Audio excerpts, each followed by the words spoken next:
roupa da peste, é sufoco.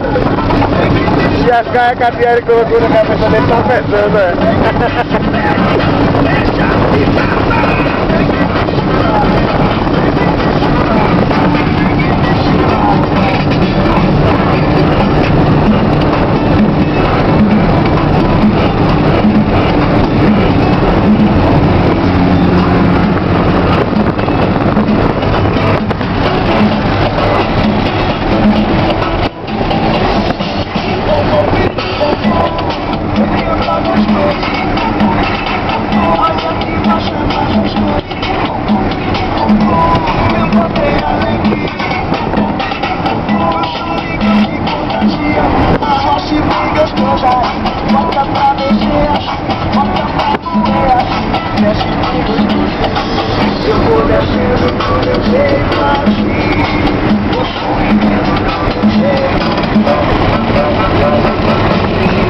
de volta ao corpo.